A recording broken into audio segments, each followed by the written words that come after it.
Hi friends, இப்போ நம்ம சிறகடிக்க பக்கம் சிறகடிக்க செய்யல நம்ம விஜய் ஒரு பக்கம் எதுக்கும்பா இந்த ட்ரீட்டுன்னு சொல்லிட்டு பார்வதி கேட்க, அதுக்கப்புறம் புட்டு வைக்கிறாங்களாமா. அதாவது மீனாவோட அம்மா கடை காலியாச்சு, அதுக்காக நான் பிரியாணி வாங்கி தரேன்னு சொன்ன உடனே பார்வதிக்கு ஒரு மாதிரி ஆயிடுச்சு.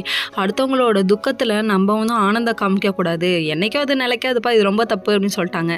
இப்போ அம்மா ரியல் லைஃப்பில் மட்டும் இல்லை, ரியல் லைஃப்பில் அடுத்தவங்க கெட்டு போனால் ஹாப்பியாக இருக்கவங்க நிறைய பேர் இருப்பாங்க. அது வந்து வெளியில் சொல்லிக்க மாட்டாங்க.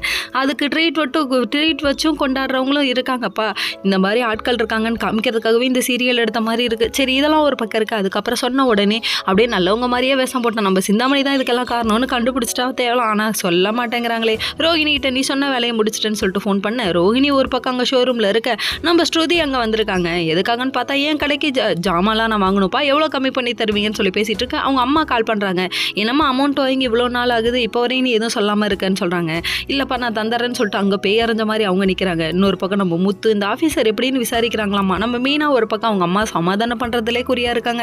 சாப்பிடுங்கன்னு சொல்லிட்டு சமாதானம் பண்ண அவங்க சாப்பிடவே மாட்டேங்கிறாங்க. சீதா ஒரு பக்கம் எல்லாத்தையும் அவர் பார்த்துக்குவாரு, எந்த அங்கிள் பார்ப்பாங்க அப்படின்னு சொல்லிட்டு ரியாக்ஷன் வேற மாதிரி இருக்குது. நம்ம சத்யாவுக்கு நம்ம முத்து அங்கிள் வேணா பார்ப்பாங்க, உங்கள் அருண் அங்கிள் பார்க்க மாட்டாங்கன்னு இவங்களுக்கே தெரியும் அப்படிங்கிற மாதிரி ஆயிடுச்சு.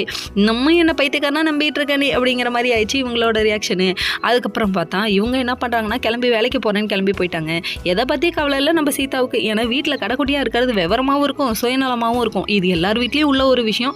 எங்கள் வீட்டில் அப்படி தான். உங்கள் வீட்டில் எப்படின்னு கமெண்ட் செக்ஷனில் கமெண்ட் பண்ணுங்கள். இங்கே ஒரு பக்கம் அடித்து பேசி விலையை குறைச்சிட்டு இருக்காங்க நம்ம ஸ்ருதி. என்னடா அது நமக்கு நஷ்டமாகுது